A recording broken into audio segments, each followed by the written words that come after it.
আজকে তোমাদেরকে সূচকের অঙ্ক দেখাবো, ঠিক আছে। সূচকের অঙ্ক ক্লাস 9 এর অনুশীলনী 1.6 এ আছে। তো এই চ্যাপ্টারটাই আজকে করব। Exercise 1.6 page number 26। তুমি যদি টেক্সট বইয়ের 26 নম্বর পৃষ্ঠাগুলো তাহলে তুমি এক্সারসাইজ 1.6 পাবে। সেই চ্যাপ্টারে গিয়ে এক্সারসাইজে গিয়ে দেখবে যে সূচকের অঙ্ক। তো আমি আজকে তোমাদেরকে দেখাবো কি করে সূচকের অঙ্ক করতে হয়, ঠিক আছে। সূচকের অঙ্ক করতে গেলে তোমাকে কিছু ফর্মুলা আয়ত্তে আনতে লাগবে, ঠিক আছে। তো দেখো আমি কিছু ফর্মুলা বোর্ডে লিখছি প্রথমে, তারপরে এই ফর্মুলাগুলিকে কাজে লাগিয়ে কিভাবে এই অধ্যায় এই এক্সারসাইজের অঙ্কগুলি করব সেটা তোমাদেরকে আজকে আমি দেখাবো, ঠিক আছে। তো প্রথমে দেখো সে মনে করো এইরকম আছে এরকম, ঠিক আছে। আবার কখনো আছে ধরো বি, তার উপরে আছে এন, এরকম আছে। বা কখনো আছে 2, তার উপরে আছে 3। তো এই ক্ষেত্রে আমরা সূচকের বেলায় এই এটাকে বলছি বেস, এটাকে বলা হচ্ছে বেস। আর এর উপরে যেটা আছে সেটাকে বলছি আমরা পাওয়ার। এটাকে বলছি বেস, এটাকে বলছি পাওয়ার। সিমিলারলি এখানে B to the power N, তার মানে বি হচ্ছে গিয়ে এখানে বেস আর এন হচ্ছে গিয়ে এটার পাওয়ার। এখানে আছে 2 কিউব, তো বেসটা কি 2 আর পাওয়ারটা কিউব, ঠিক আছে। তো এটা বেস আর এটা পাওয়ার, মানে কোনটা বেস কোনটা পাওয়ার নিশ্চয়ই বুঝতে পারছো। এবার আমি তোমাদেরকে দেখাবো এই এক্সারসাইজের অঙ্কগুলি যদি আমি করতে চাই তাহলে কিছু ফর্মুলা শিখতে হবে। তো ফর্মুলাগুলি আমি বোর্ডে লিখছি, ঠিক আছে। তো তুমি দেখো ফর্মুলাগুলি কি। প্রথম ফর্মুলাটা হচ্ছে এইরকম যদি দেখতে পাও a to the power m into a to the power n, ঠিক আছে। বেসটা কিন্তু একই রকম এবং তারা সূচক দুটো কি হিসাবে আছে, গুণ হিসাবে আছে। যদি a to the power m into a to the power n হয় তাহলে দুইটা বেসের এরকম একটা বেস লিখবে আর উপরের যে পাওয়ার দুটো ছিল পাওয়ার দুটো কি হয়ে যাবে, যোগ হয়ে যাবে। মানে বেস দুইটা যদি একই রকম হয় এবং তারা যদি গুণ সম্পর্কে থাকে তাহলে কি হবে, পাওয়ার দুটো যোগ হয়ে যাবে, ঠিক আছে। এটা হচ্ছে 1 নাম্বার ফর্মুলা। এবার 2 নম্বর ফর্মুলা দেখো, যদি দেখো a to the power m ভাগ a to the power n হয়, a to the power m ভাগ a to the power n, মানে এটা তাহলে দুইটা সূচক কি সম্পর্কে আছে, ভাগ সম্পর্কে আছে, ভাগ সম্পর্কে আছে। যদি ভাগ সম্পর্কে থাকে তাহলে পাওয়ার দুইটা মাইনাস হয়ে যাবে, ঠিক আছে। তাহলে এখানে হবে a আর m মাইনাস n। তাহলে যখন তুমি দেখতে পাচ্ছ যে সূচক দুইটা গুণ সম্পর্কে ছিল তখন তুমি কি করেছো, পাওয়ার দুইটাকে যোগ করেছো। আবার যখন দেখেছো যে সূচক দুইটা ভাগ সম্পর্কে আছে তাহলে তুমি কি করেছো, সূচক দুইটা যখন ভাগ সম্পর্কে ছিল তখন পাওয়ারটা মাইনাস হয়েছে, মানে m মাইনাস n হয়েছে। তাহলে এই দুইটা সূত্র কিন্তু এই এক্সারসাইজের অঙ্কগুলি করতে তোমার অনেকটাই কাজে আসবে, ঠিক আছে।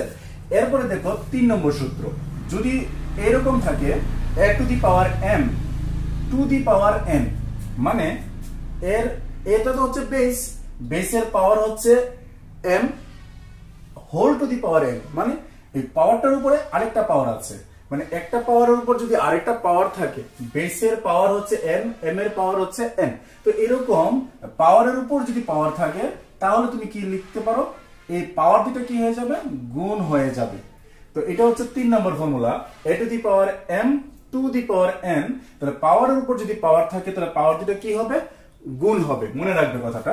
4 নম্বর দেখো, যদি তুমি দেখতে পাও এইরকম a by b to the power n, a by b to the power n এরকম আছে, তাহলে এটার মিনস করে যে এই যে a বেসটার পাওয়ারটাও n আবার b বেসের পাওয়ারও n। তাহলে তুমি এটাকে এইভাবে লিখতে পারবে a to the power n b to the power n। আবার তুমি যদি এইরকম দেখো বেসের পাওয়ার,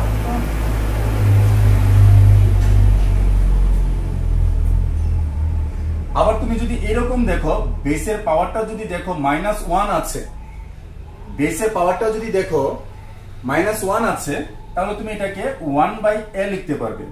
যদি তুমি দেখো এই যে বেসের পাওয়ারটাই -2 আছে তাহলে তুমি এটাকে এইরকম ভাবেও লিখতে পারবে, ঠিক আছে। মানে বেসের পাওয়ার যদি নেগেটিভ হয় এটাকে হরে কনভার্ট করলে যদি তুমি বাই দিয়ে নিচে লিখতে চাও তাহলে এটা কি হয়ে যাবে পজিটিভ হয়ে যাবে a স্কয়ার হয়ে যাবে মানে এটা যদি নেগেটিভ হয় নিচে নিয়ে গেলে কি হবে প্লাস হবে ঠিক আছে মানে a টু দি পাওয়ার -2 তাহলে এটাকে এইভাবে লেখা যায় a স্কয়ার সিমিলারলি তুমি এরকম লিখতে পারো ধরো এরকম আছে a টু দি পাওয়ার 7 আছে হ্যাঁ তো তুমি এটাকে 1 বাই a টু দি পাওয়ার 7 লিখবে এরকম ভাবে এগুলিকে লেখা যায় এবার ধরো 7 নম্বর দেখো যদি দেখো a to the power m আবার b to the power m মানে বেস এটা একটা বেস এটা a আর এটার বেসটা হচ্ছে b তো দুটোটার বেসেরই পাওয়ার কি n পাওয়ার দুটো একই রকম তার জন্য কি হবে পাওয়ার এরকম দুইটা গুণ লিখে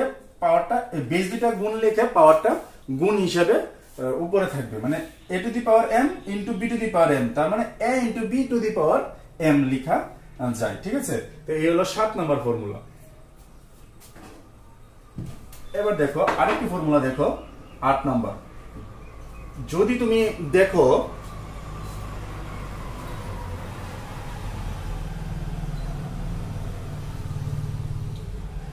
তুমি দেখো যে এরকম যদি a to the power m equal to b to the power m হয় a to the power m মানে এই সূচকটা যদি এই সূচকটা সমান হয় a to the power m equal to b to the power m হয় মানে এই সূচকটা যদি এই সূচকটার সমান হয় তাহলে আমরা লিখব যে a ইকুয়াল টু b মানে এই বেসের পাওয়ারটা m আবার এই বেসেরও পাওয়ারটা m তার জন্য কি হবে বেস দুইটা সমান হবে যদি পাওয়ার সমান হয় তাহলে বেসও সমান হয় যদি পাওয়ার সমান হয় তাহলে বেসও সমান হয় আর কোশ্চেন 9 নাম্বার সূত্রটাতে দেখবো আমরা যে বেসটা যদি একরকম হয় তাহলে পাওয়ারটিও সমান হবে যদি এরকম দেখো যে a to the power m equal to a to the power n হয় দেখো এখানে কি আছে বেসটাই কি রকম তার মানে পাওয়ার দুটোও একই হবে যদি a to the power m equal to a to the power n হয় মানে বেসটা যদি একই রকম হয় তাহলে পাওয়ার দুটোও কি হবে একই রকমেরই হবে যদি a to the power m equal to a to the power n হয় তাহলে m ইকুয়াল টু n হবে ঠিক আছে এই হলো মোটামুটি এই এক্সারসাইজটা করতে গেলে যে যে সূত্রগুলি লাগবে মোটামুটি আমি তোমাকে দেখালাম এই সূত্রগুলি ঠিক আছে এখন আরেকটা বিষয় জেনে রাখো জেনে একটা ভালো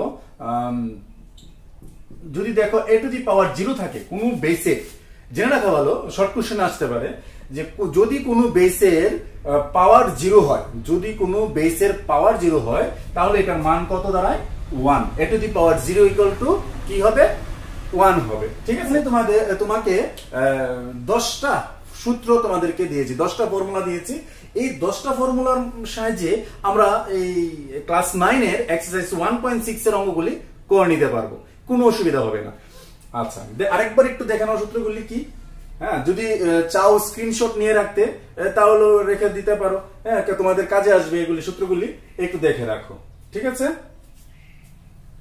তাহলে চলো এক্সারসাইজ 1.6 এর অঙ্কগুলি আমরা করি ঠিক আছে দেখো আমি আগে থেকে এখানে এক্সারসাইজ 1.6 এর কোশ্চেন নাম্বার 1টা তুলে রেখেছি কি আছে এখানে বলছে মান নির্ণয় করো ঠিক আছে মান নির্ণয় করো দিয়ে 3টা অঙ্ক দিয়েছে 1 2 3 আমি একটা একটা করে 3টা অঙ্কই তোমাদেরকে করে দেখাচ্ছি ঠিক আছে কিভাবে করবে বাই ইউজিং দিস ফর্মুলা ওই যে ফর্মুলাগুলি লিখেছিলাম ওই ফর্মুলাগুলির সাহায্যেই আমরা এই অঙ্কগুলি করব দেখো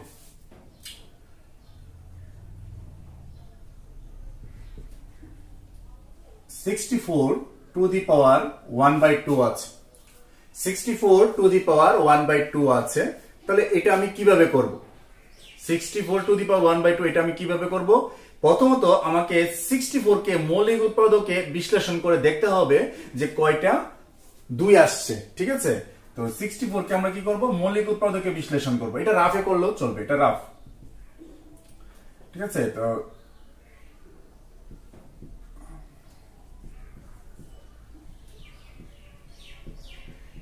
তাহলে 64 কে যখন মৌলিক উৎপাদকে বিশ্লেষণ করেছি দেখলাম কি 1 2 3 4 5 6 6টা 2 এসেছে ঠিক আছে 6টা 2 এসেছে তো আমি কি করব 64 এর জায়গায় 2 টু দি পাওয়ার 6 লিখে দেব, 2 to the power 6। R 64 two the power 1/2 ছিল, তো তুমি 64 এর জায়গায় কনভার্ট কয়টা 2 পেয়েছো, 2 টু দি পাওয়ার 6 পেয়েছো, মানে 6টা 2 পেয়েছো। তো 64 এর জায়গায় তুমি কি লিখেছো 2 টু দি পাওয়ার 6। তো এটার পাওয়ারটা কি ছিল 1/2, ঠিক আছে।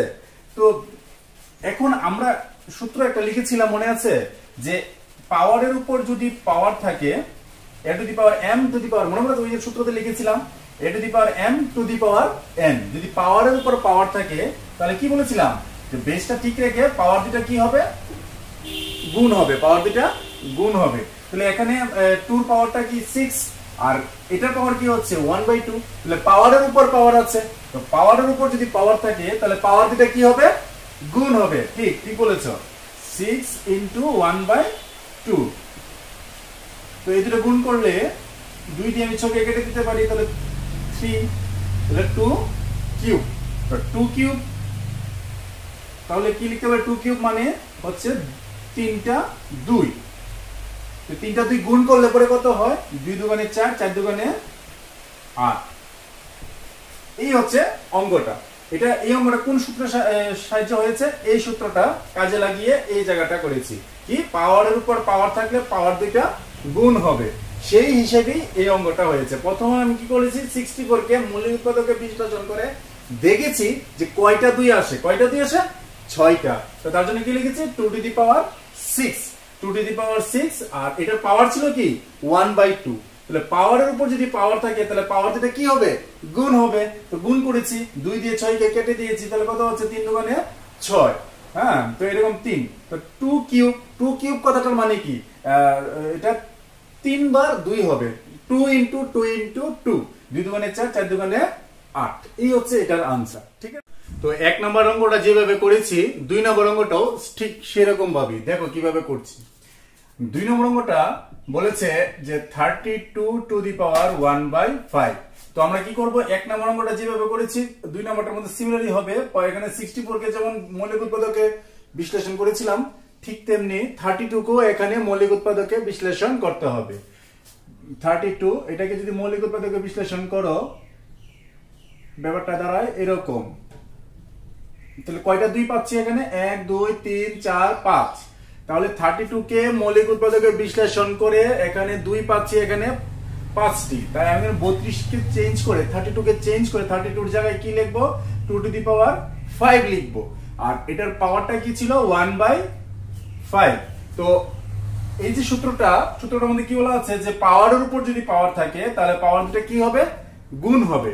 তাহলে এখানে 5 আর এটার পাওয়ার কি আছে 1/5, তাহলে বেস তো 2ই থাকবে, বেস 2ই থাকবে। তাহলে পাওয়ারের উপর যদি পাওয়ার থাকে তাহলে পাওয়ার দুটো কি হয় গুণ হয়। তাহলে 5 ইনটু 1/5, তো 5 5 এখানে কাটা যাচ্ছে, তাহলে आंसर এখানে কি হবে 2, ঠিক আছে। তো এই হচ্ছে 2 নম্বর অঙ্কটা।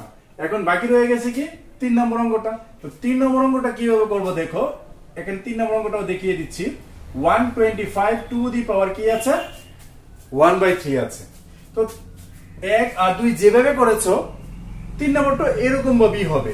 কি করতে হবে 125 এর মৌলিক উৎপাদকে বিশ্লেষণ করতে হবে। তো 125 এটাকে যদি তুমি মৌলিক উৎপাদকে বিশ্লেষণ করো 5 দিয়ে দাও, তাহলে 5 কটা আসছে 3টি 5 আসছে এখানে। তো তুমি কি লিখবে 5 কিউব টু দি পাওয়ার 1/3। তাহলে পাওয়ারের উপর যদি পাওয়ার থাকে সিমিলার এই যে ফর্মুলা, একটা ফর্মুলা দিয়ে 3টি অঙ্ক হচ্ছে। হ্যাঁ, পাওয়ারের উপর পাওয়ার থাকলে পাওয়ার দুটো কি করবে তুমি গুণ করবে, 3 ইনটু 1/3। তো 3 3 এখানে কেটে দেওয়া হচ্ছে, তাহলে आंसर হয়ে থেকে যাচ্ছে কি 5, ঠিক আছে। এই হচ্ছে 1 2 আর হচ্ছে 3, তিনটা অঙ্কই কিন্তু একই সিস্টেম। এখন আমরা করব কোশ্চেন নাম্বার 2 এর অঙ্কগুলি, ঠিক আছে। এর আগে আমরা কোশ্চেন নাম্বার 1 এর অঙ্কগুলি দেখেছি, এখন আমরা কোশ্চেন নাম্বার 2 এর অঙ্কগুলি দেখব। তো কিভাবে করব দেখো, 1 নম্বর অঙ্কটা কি দিয়েছে, 1 নম্বর অঙ্কটা দিয়েছে 9 টু দি পাওয়ার 3/2। তো আগের অঙ্কটা যেভাবে করেছি ঠিক এটা এরকমই হবে। 9 কে মৌলিক উৎপাদকে বিশ্লেষণ করতে হবে 3 3 আর 9 মানে দুইটা 3 পাচ্ছি। 9 কে যখন বিশ্লেষণ করছি তখন আমরা কি পাচ্ছি, দুইটা 3 মানে 3 স্কয়ার টু দি পাওয়ার 3/2। তো ওই যে ফর্মুলাটা কি ছিল, a to the power m to the power n। তো পাওয়ারের উপর পাওয়ার থাকলে কি হবে, পাওয়ার দুটো গুণ হবে। তো এখানেও সিমিলারই আছে, পাওয়ারের উপর পাওয়ার আছে, পাওয়ারের উপর যদি পাওয়ার থাকে তাহলে পাওয়ার দুটো গুণ হবে। 2 ইন্টু 3/2, 2 2 কাটা, তাহলে কি হচ্ছে 3 কিউব। 3 কিউব কয়বার আছে, 3 বার। তো তিনটা 3 আছে, তো তিনটা 3 থাকলে কি হবে, 3 3 9, 3 9 27। ঠিক আছে, 27 হচ্ছে এটার আনসার। আগের অঙ্কটার মতো নেই। এবার দেখো 2 নম্বর অঙ্কটা কি লেখা আছে, 32 টু দি পাওয়ার 2/5। তো 32 এর বিশ্লেষণ করবে,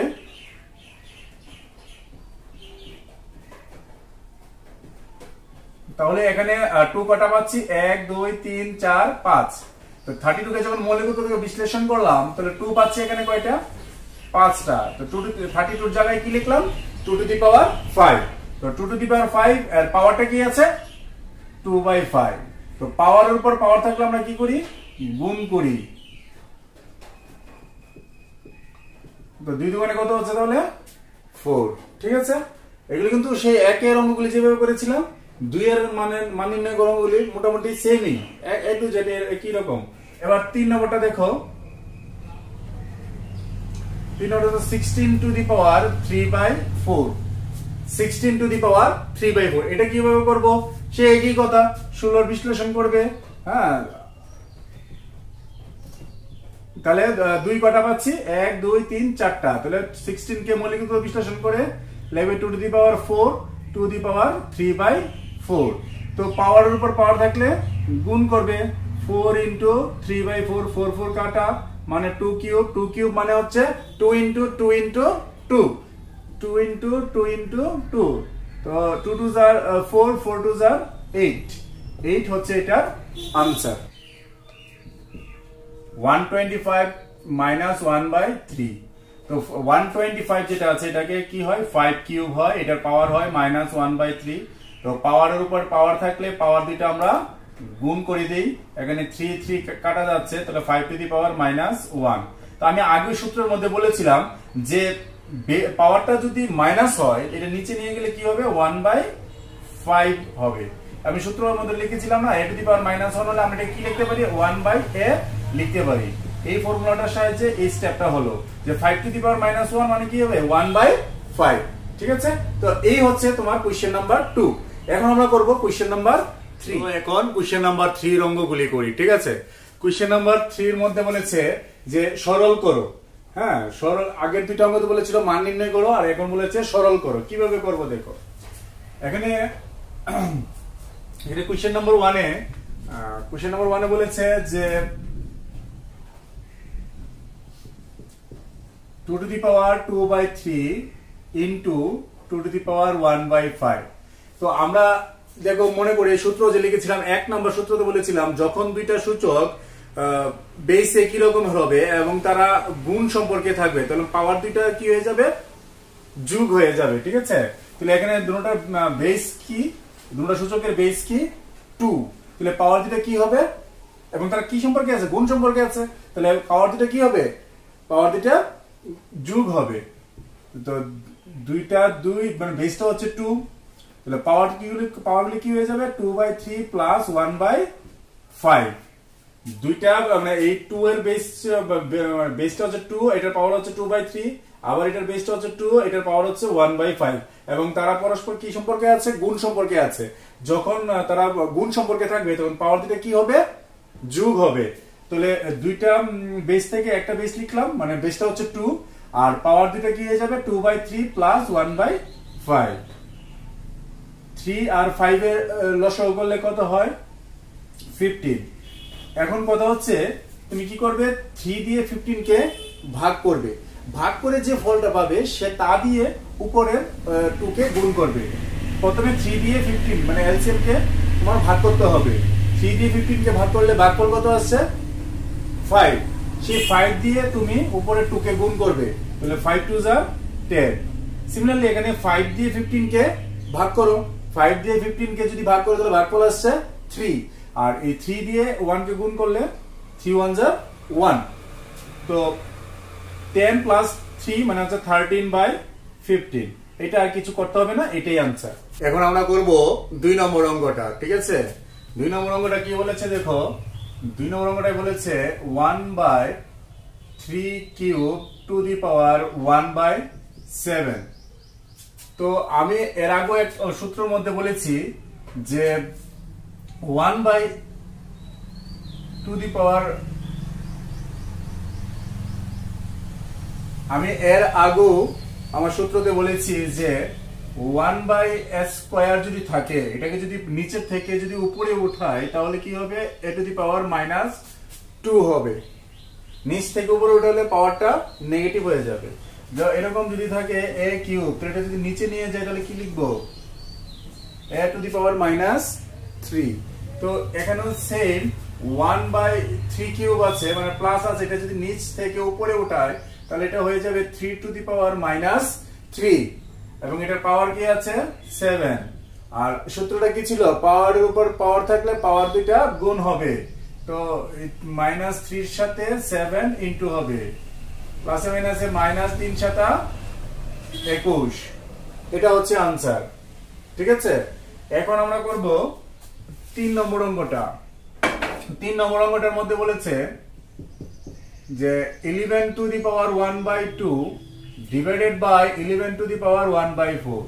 আচ্ছা, 2 নম্বর ফর্মুলাটার মধ্যে কি বলেছিলাম মনে আছে? 2 নম্বর ফর্মুলাতে a to the power m ভাগ a to the power n যদি হয়, দুইটা সূচক যদি ভাগ সম্পর্কে থাকে তাহলে পাওয়ার দুটো জানি কি হয়, মাইনাস হয়, মানে a to the power m minus n হবে। সূত্রের মধ্যে বলেছিলাম 2 নম্বর সূত্রটা এইরকম, ডিভাইডের সূত্রটা, ঠিক আছে?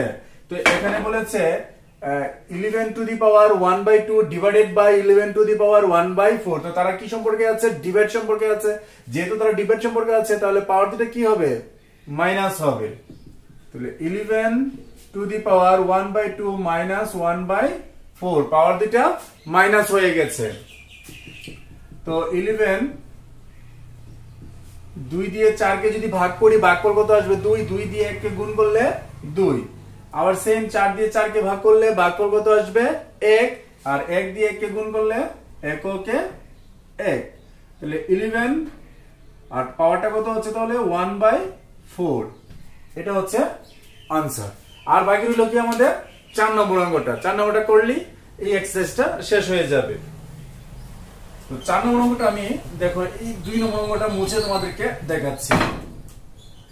4 নম্বর অঙ্কটা কি বলেছে, 7 two the power 1/2 8 two the power 1/2।